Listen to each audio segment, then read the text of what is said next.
Bonjour, c'est un privilège de vous avoir ici aujourd'hui. Nous savons que votre expérience a été marquante, mais dites-moi, comment est-il possible de voir avec autant de clarté quelque chose d'aussi grandiose que les 6 événements qui transformeront le monde en 2025? Pensez-vous que le public est prêt à entendre ces révélations? Jésus m'a montré ce qui est à venir et j'ai réalisé que c'est quelque chose que tout le monde doit savoir avant qu'il ne soit trop tard. Ils doivent savoir. Bonjour, je m'appelle Julia Simons, je suis assistante sociale et j'ai 50 ans. Aujourd'hui, je souhaite partager quelque chose qui a changé ma vie à jamais, mon témoignage d'une expérience de mort imminente. Cela a été un événement qui non seulement a marqué mon existence mais qui a aussi ouvert mes yeux sur des réalités spirituelles profondes. À ce moment unique, Jésus m'a montré 6 événements choquants qui se produiront en 2025 et je crois que ce que je vais partager pourrait apporter une nouvelle compréhension à votre cheminement spirituel.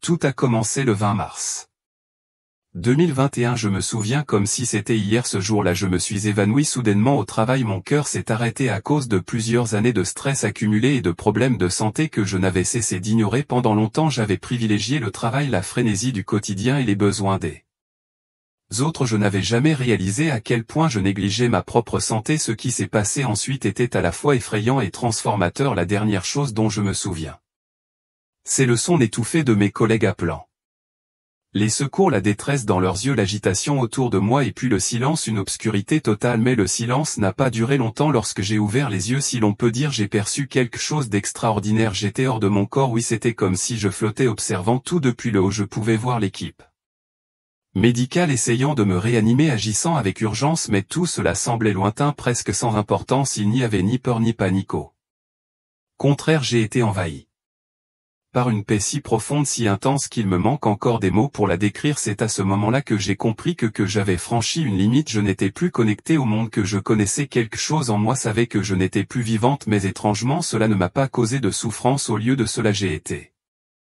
enveloppé par un amour indescriptible, un amour qui semblait embrasser chaque partie de mon être. Ce n'était comme rien de ce que j'avais ressenti auparavant. C'était plus grand, plus complet, et puis il est apparu Jésus. Je n'avais jamais imaginé qu'il se manifesterait de cette manière. Il n'était pas simplement une figure lointaine des histoires que je connaissais, il était la réelle devant moi. Sa présence rayonnait d'une lumière vivante. Ce n'était pas une lumière aveuglante mais plutôt accueillante, réconfortante. C'était comme un câlin chaleureux par un jour froid. Ses yeux, à ses yeux, c'était comme s'il pouvait voir tout ce que j'avais vécu, chaque douleur, chaque erreur, chaque regret, mais en même tant il y avait dans son regard une compassion si profonde, un amour si pur qu'il semblait atteindre les parties les plus cachées de mon âme. Julia, dit-il d'une voix douce mais en même temps pleine d'autorité, tu n'as pas encore terminé, j'ai quelque chose à te montrer. Ces mots m'ont touché d'une manière que je ne peux expliquer. C'était comme s'il parlait directement à mon cœur avant même que je puisse réagir. Tout autour de moi commença à changer. La sérénité céda la place à quelque chose de totalement différent. Soudainement nous trouvâmes dans un endroit que je ne peux décrire que comme un amphithéâtre de lumière. C'était vaste, plus grand que ce que mon esprit pouvait comprendre, et cette lumière semblait avoir une vie propre, pulsatant d'énergie comme si elle m'enveloppait dans une danse silencieuse. Je regardais Jésus cherchant à comprendre ce qui se passait. Son visage arborait une expression d'attente comme s'il était sur le point de révéler quelque chose d'une importance immense. Mon cœur, ou ce que je ressentais dans cet état, était rempli d'une combinaison de révérence et d'anticipation. Je savais au plus profond de moi que quelque chose d'extraordinaire allait être révélé, et à cet instant j'étais totalement prête à recevoir ce qui allait venir. Je vais te montrer les événements à venir dans le monde en 2025, me dit-il d'une sérénité qui portait une autorité indiscutable. Tu fais partie de quelque chose de bien plus grand, Julia, je veux que tu vois ce qui est sur le point d'arriver. Ces mots pénétrèrent profondément en moi avant que je ne puisse répondre. Il ajouta, d'abord je vais te montrer le grand mensonge. À ce moment-là, quelque chose changea. C'était comme si l'atmosphère autour de nous était envahie par un sentiment d'agitation que je ne pouvais ignorer. L'ambiance devint lourde, presque étouffante, et c'était comme si l'espace lui-même se pliait et se transformait. Je savais que quelque chose de crucial allait se produire. La première scène qu'il me montra fut un portrait effrayant du mensonge qui avait envahi le monde. Je vis comment de faux enseignements, des mensonges et des distractions subtiles s'étaient infiltrés dans tous les aspects de la société et même au sein des églises. Ce n'était pas quelque chose de distant mais quelque chose de présent partout. Des gens ordinaires de toutes les parties du monde étaient attirés par des promesses de paix, par une fausse illumination, par une unité qui semblait si belle mais qui les éloignait de la vérité de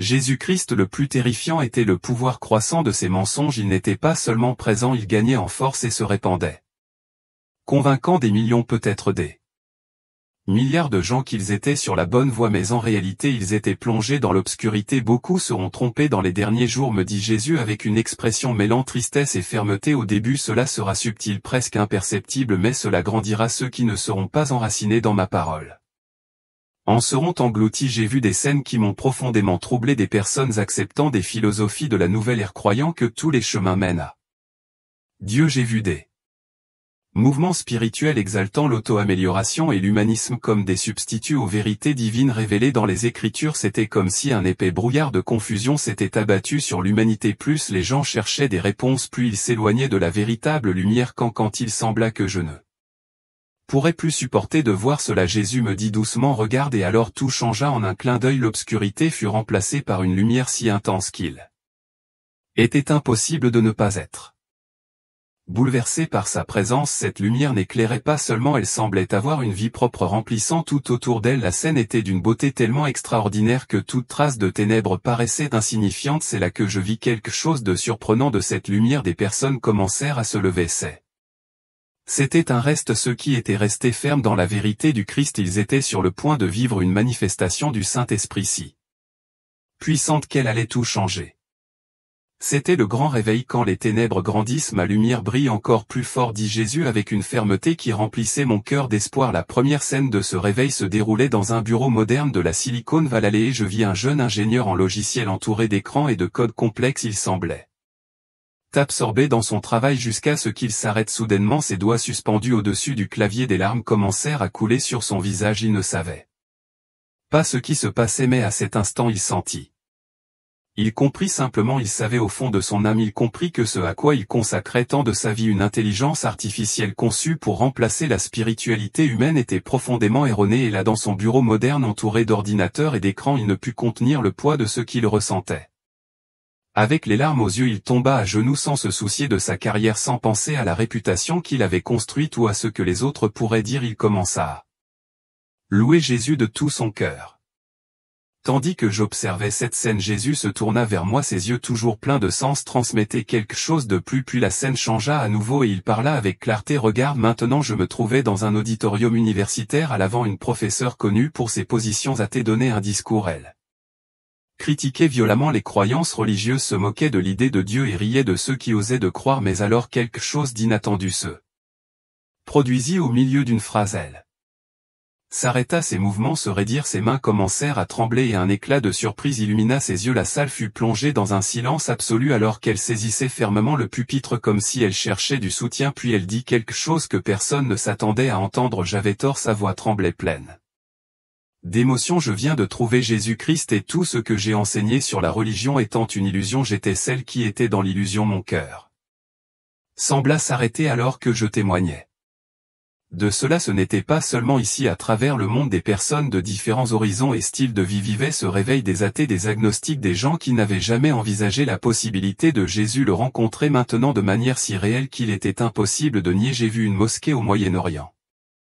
où des centaines de musulmans rapportaient des visions de Jésus. J'ai vu des prisonniers endurcis, des hommes et des femmes ayant commis les pires crimes se repentirant, étant touchés par le Christ vivant. Dans l'industrie du divertissement, des cadres commencèrent à abandonner des projets qui ridiculisaient la foi des fonctionnaires du gouvernement, cherchaient publiquement la sagesse de Dieu. Dans les hôpitaux, des médecins et des infirmiers étaient témoins de guérisons miraculeuses, des événements qui défiaient toute logique ou explication médicale. Mais cette vague de lumière venait avec un prix. Jésus me regarda à nouveau et son expression devint ses regards. Ce que je vis ensuite brisa mon cœur. Les croyants faisaient face à des persécutions comme jamais auparavant. Des familles étaient vélées, séparées, des enfants étaient déshérités pour avoir choisi la foi, des mariages dissous, des gens perdaient leur travail, des étudiants étaient expulsés de leurs écoles. Le monde était dans un état de turbulence intense et la ligne entre la lumière et les ténèbres était clairement définie. Il n'y aura plus de place pour une foi tiède, expliqua Jésus. Le moment des choix est arrivé. Chaque personne devra choisir de quelque côté elle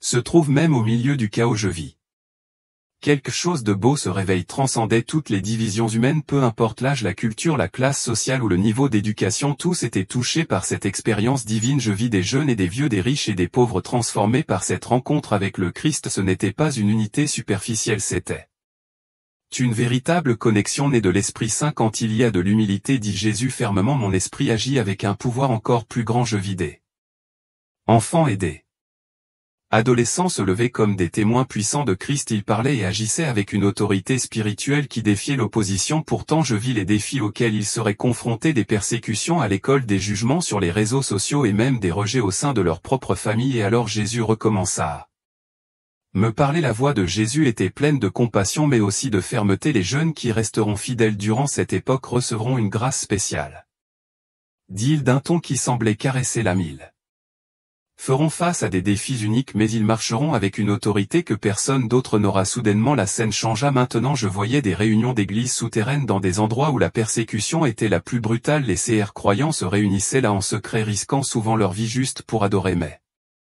ce qui m'impressionna le plus, ce fut leur expression. Leur visage ne montra pas de peur mais une joie intense, presque surnaturelle. Ce n'était pas une joie ordinaire, c'était quelque chose de profond, comme s'ils avaient trouvé une source de force que le monde ne pourrait jamais offrir. Alors je compris, ils avaient trouvé quelque chose de bien plus grand que le confort ou la sécurité. Ils avaient expérimenté la présence de Jésus d'une manière si réelle que rien dans ce monde ne pourrait le remplacer. La persécution purifie mon Église, dit Jésus d'une voix ferme mais pleine de dessein. Ce que l'ennemi entend pour le mal, je l'utilise pour une plus grande gloire. Tandis que Jésus parlait, une autre vision prit forme. Je vis comment ce réveil transformait chaque domaine de la société. Dans les affaires, des entrepreneurs chrétiens créaient de nouvelles plateformes promouvant des communautés véritables où les gens se connectèrent de manière authentique. Dans le secteur de la technologie, des programmeurs fraîchement convertis développèrent des outils rapprochant les gens dans la foi au lieu de les en éloigner. Des artistes et des musiciens commencèrent à créer des œuvres qui non seulement reflètent leur talent mais portaient aussi la présence de Dieu. L'industrie du divertissement commença à changer avec des scénars et des productions qui exaltèrent des valeurs divines au lieu de se moquer d'elles. Dans l'éducation, les jeunes menaient des mouvements de prière qui se répandaient comme un feu. Les écoles, autrefois froides et rigides, étaient désormais des espaces où la foi fleurissait. Les enseignants, autrefois retenus par la peur ou les politiques restrictives, commencèrent à partager leur foi ouvertement avec un courage renouvelé. Il était évident que ce réveil n'avait rien à voir avec la construction de plus grandes églises ou la création d'icônes de la foi. Il ne s'agissait pas des projecteurs, c'était un mouvement caractérisé par l'humilité, la contrition et l'unité que seul l'Esprit Saint pouvait apporter. La véritable unité, dit Jésus en me regardant droit dans les yeux, n'est pas l'unité fausse que les trompeurs offrent, c'est l'unité de mon esprit né de la vérité. Mais la vision ne s'arrêta pas là. Jésus révéla alors quelque chose d'encore plus profond. Maintenant je vais te montrer le troisième événement, le grand choc. L'atmosphère autour de moi devint dense, presque suffocante. Je pouvais sentir le sol trembler sous mes pieds. Ce n'était pas un tremblement de terre physique mais un tremblement spirituel, quelque chose d'aussi intense qu'il semblait que le monde lui-même était en train d'être reconfiguré. Je vis des nations entières commencer à s'effondrer, l'instabilité politique, les crises financières et les catastrophes naturelles se succédant en vagues une après l'autre. C'était comme si la fondation du monde était en train d'être arraché, mais ce n'était pas seulement extérieur. Je vis quelque chose de bien plus profond, c'était un choc spirituel. Les valeurs, les priorités et la confiance du monde en ces systèmes étaient mises à l'épreuve. Je vis des gouvernements prendre des décisions qui promettaient des solutions rapides et une paix superficielle mais qui en réalité apportèrent le chaos et la division. L'abîme entre les riches et les pauvres continuait de se creuser de manière effrayante. Il y avait une inquiétude mondiale, un sentiment que quelque chose n'allait pas, même lorsque les dirigeants mondiaux insistaient sur le fait que tout était sous contrôle. Et alors le choc devint personnel. Je vis des familles se diviser à cause de conflits de valeurs, de croyances opposées et de l'incapacité à comprendre la vérité. Des communautés autrefois unies se retrouvaient maintenant en opposition, non seulement les unes contre les autres mais aussi contre les institutions même en lesquelles elles avaient cru. Ce qui m'impacta le plus est de réaliser que ce choc ne se limiterait pas seulement à ceux qui ne connaissaient pas Jésus. Même les croyants seraient impliqués dans ce tremblement. Jésus parla avec clarté pendant cette vision et ses paroles étaient aussi claires que fermes. Le monde est sur le point de subir un choc spirituel qui éprouvera les cœurs de chaque personne. Ceux qui auront construit leur vie sur autre chose que moi ressentiront l'instabilité comme jamais auparavant. C'était comme si l'air autour de moi était chargé de tension. Je vis cette tension se refléter sur les visages et dans les cœurs des gens. Beaucoup couraient désespérément à la recherche de réponses s'accrochant à tout ce qu'il pouvait être trouvé pour tenter de se stabiliser, mais c'était inutile. Plus ils essayaient de tenir quelque chose, plus ils se rendaient compte que tout leur échappait comme du sable entre les doigts. Je vis des familles entrer dans des discussions enflammées, des églises se divisaient et des gens remettent en question les fondements même de leur foi. Ce fut un spectacle douloureux à observer. Il y aura un grand mensonge pendant cette période, continua Jésus avec la gravité de celui qui savait exactement ce qui allait arriver. Beaucoup seront attirés par des promesses de sécurité et de confort, mais ces promesses seront fausses. Seuls ceux qui chercheront la vérité en moi resteront fermes. Je vis des gens essayer désespérément de donner un sens au chaos. Certains se tournaient vers de fausses philosophies, d'autres plaçaient toute leur confiance dans leur propre compréhension du monde. Au milieu de tout cela, beaucoup perdirent leur foi, incapables de réconcilier la souffrance qu'ils voyaient avec leur vision d'un Dieu aimant. La pression était écrasante, je pouvais le ressentir en observant, et elle brisa beaucoup de personnes. Mais même au milieu de tant de ténèbres, il y avait de la lumière. Lorsque le choc atteignit son apogée, quelque chose de nouveau commença à émerger. Je vis un mouvement n'être pas basé sur la force mais sur le cœur. C'était un groupe de personnes qui refusaient d'être ébranlées par le chaos autour d'elles. Elles avaient embâti leur vie sur quelque chose de solide, le fondement du Christ. Ces personnes n'étaient pas affaiblies par le choc, en fait elles étaient renforcées, leurs racines étaient profondes et bien qu'elles fassent face à des épreuves, elles demeuraient inébranlables. Jésus me regarda tandis que la vision du grand choc disparaissait et ses yeux transmettaient à la fois une grande gravité et de l'espoir. C'est dans le choc que mon peuple est affiné, dit-il avec une sagesse qui traversait tous les doutes. Ils résistent et leur résistance sera comme une lumière brillante dans les ténèbres. Puis Jésus me montra le quatrième événement qui se produira en 2025, la grande moisson. Soudainement je fus transporté dans un vaste champ doré qui semblait sans fin. Le champ était rempli de grains mûrs prêts à être récoltés. La vision était d'une beauté extraordinaire, mais en même temps il y avait quelque chose d'urgent dans l'air, comme si le temps était essentiel. Jésus était à mes côtés observant le champ avec des yeux remplis d'amour et de désir. La moisson est prête, dit-il avec une intensité qui semblait remplir tout l'espace, mais les ouvriers sont peu nombreux. Tandis qu'il parlait, je commençait à voir des gens venir de toutes parts, des hommes et des femmes de tous âges, cultures et nations. Ce n'étant pas les puissants ni les influents, au contraire ce sont des gens ordinaires, les humbles, ceux qui étaient restés fidèles malgré toutes les difficultés qu'ils avaient rencontrées. Ce sont eux qui se lèveraient pour récolter la moisson. Mais la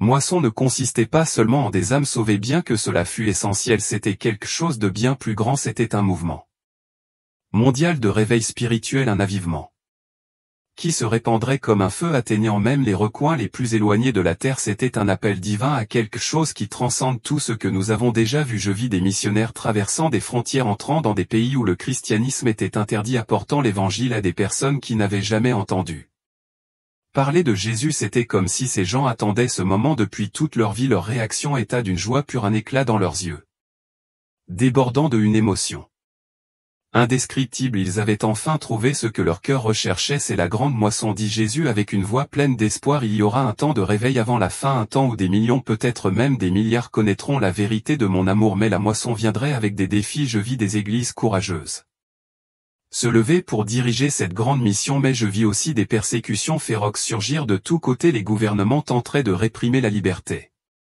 religieuse de manière agressive.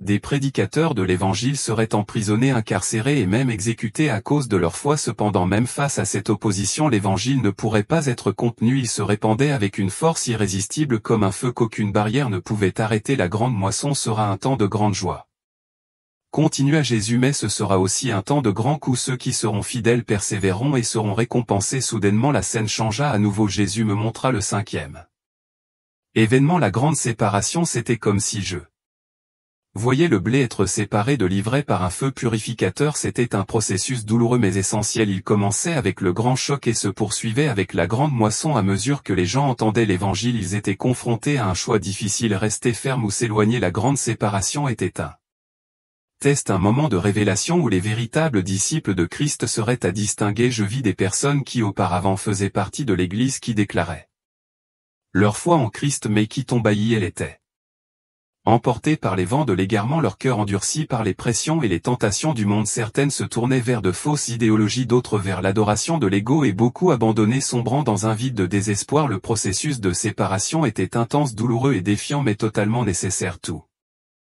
Ceux qui crient mon nom n'entreront pas dans le royaume, dit Jésus fermement. La séparation révélera ceux qui m'ont véritablement suivi, ceux qui sont restés fidèles jusqu'à la fin, mais tout n'était pas triste. Je vis aussi ceux qui étaient restés fidèles être affinés dans le feu. Leurs épreuves les rendaient en plus forts, purifièrent leur cœur et approfondissaient leur foi. C'était comme si l'adversité les transformait en quelque chose de plus beau, plus résilient. Leur amour pour Christ brillait comme une flamme que rien ne pouvait éteindre et leur détermination à résister grandissait chaque jour. La séparation est nécessaire, dit Jésus, car c'est à travers le feu que mon peuple est purifié. Puis Jésus me montra le 6e événement, l'ascension de l'Antéchrist. En un clin d'œil, j'ai été transporté dans une nouvelle vision. Je vis un leader charismatique émerger, une figure qui surgirait au milieu d'une crise mondiale. Ce leader semblait avoir un magnétisme irrésistible, quelqu'un capable d'unir les nations et d'offrir une fausse paix qui tromperait tout le monde. Il était un maître de la manipulation, utilisant des mots doux et des promesses de solutions pour conquérir les masses. Il se présentait comme la réponse au problème du monde, le sauveur que tout le monde attendait, mais quelque chose d'obscur se cachait derrière sa façade, derrière le charisme et les promesses de prospérité. Il y avait une obscurité que seuls les yeux spirituels pouvaient percevoir. Je vis le leader se lever devant une immense foule et quelque chose dans sa présence dominait complètement ces gens. Ses yeux brillaient d'une intensité presque surnaturelle, hypnotisant. Tous ceux qui étalent à la foule l'acclamaient avec enthousiasme, croyant qu'il était le sauveur qu'ils attendaient. Depuis si longtemps ils l'adoraient, criaient pour lui, sans savoir qu'ils étaient en réalité en train d'adorer l'Antéchrist. Jésus me regarda tandis que je regardais la scène se dérouler, et sa voix remplie de tristesse et de détermination brisa le silence. Beaucoup le suivront, dit-il, mais vous, mon peuple, ne devez pas vous laisser tromper. Il est un faux messie, il apportera la destruction, pas le salut. J'ai vu des personnes qui étaient autrefois fidèles à Christ se tourner vers ce leader. Elles étaient tellement désespérées de trouver des réponses, tellement séduites par ses promesses de paix et de prospérité, qu'elles ne se sont pas rendues compte de la piège dans lequel elles tombaient. Mais j'ai aussi vu ceux qui sont restés fermes dans la foi. Ceux-ci reconnaissaient en l'illusion. Même lorsque le pouvoir de l'Antichrist grandissait, il ne se laissait pas intimider. Avec courage, il proclama la vérité de Jésus-Christ, défiant tout ceux qui les entouraient. L'ascension de l'Antichrist sera l'un des plus grands tests de foi que mon peuple affrontera, dit Jésus, mais ils ne seront pas ébranlés, ils résisteront à cet instant.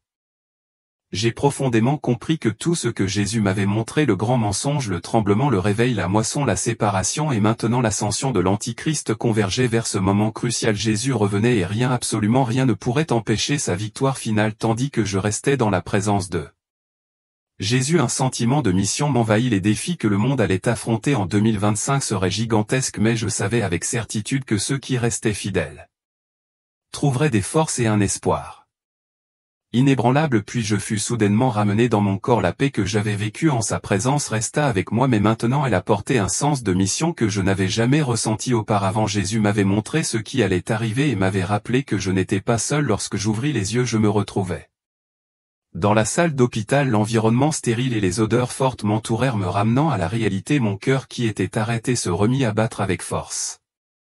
Je vis l'équipe médicale sous le choc, incapable de comprendre ce qui venait de se passer. En regardant autour de moi, je vis les visages confus de mes collègues et des ambulanciers, mais à l'intérieur de moi quelque chose avait changé à jamais. J'avais vu l'avenir, été témoin des vérités que Jésus avait révélées, et je savais que maintenant il était de ma responsabilité de partager cela avec le monde. Lorsque les ténèbres augmentent, ma lumière brille encore plus fort. Ces mots résonnaient dans mon cœur comme un rappel constant que même face aux épreuves les plus difficiles, la lumière de Christ serait notre guide. Le grand réveil était proche, et bien que beaucoup soient trompés, je savais qu'il y aurait toujours ceux qui resteraient fermes. Maintenant, en regardant vers l'avenir, une seule vérité me soutient: la foi, c'est tenir bon lorsque tout autour de nous semble s'effondrer. Jésus a déjà triomphé. Rien, ni l'illusion, ni le tremblement, ni même l'ascension de l'Antichrist ne peut changer cette victoire. Je prie pour que mon témoignage d'expérience de mort imminente inspire chacun à rechercher la vérité, à s'accrocher fermement à la lumière et à partager cet espoir avec les autres. Le temps presse et la moisson est proche, que nous puissions répondre à l'appel pour travailler ensemble. Nous ne sommes pas seuls, sa lumière brille plus fort que jamais et ensemble nous vaincrons. Waouh, quelle histoire impressionnante et pleine de leçons puissantes. Un grand merci de partager ce témoignage aussi inspirant avec nous. Je suis sûr que vos paroles ont touché de nombreux cœurs et ouvert les yeux de beaucoup de gens sur l'importance de ce Préparés pour les temps à venir. S'il y a quelque chose que nous devons tirer de ce témoignage, c'est que la foi en Christ est le seul fondement solide face aux défis que nous allons affronter. Peu importe ce qui se passera, Jésus a déjà triomphé et c'est en lui que nous trouvons la lumière et la force pour aller de l'avant. Et à toi qui est resté jusqu'à la fin de cette vidéo, un immense merci. Ta attention et ton engagement montrent que tu recherches quelque chose de plus profond, quelque chose de vrai. Que Dieu bénisse abondamment ta vie, t'apportant clarté, force et foi face à chaque défi qui se présentera.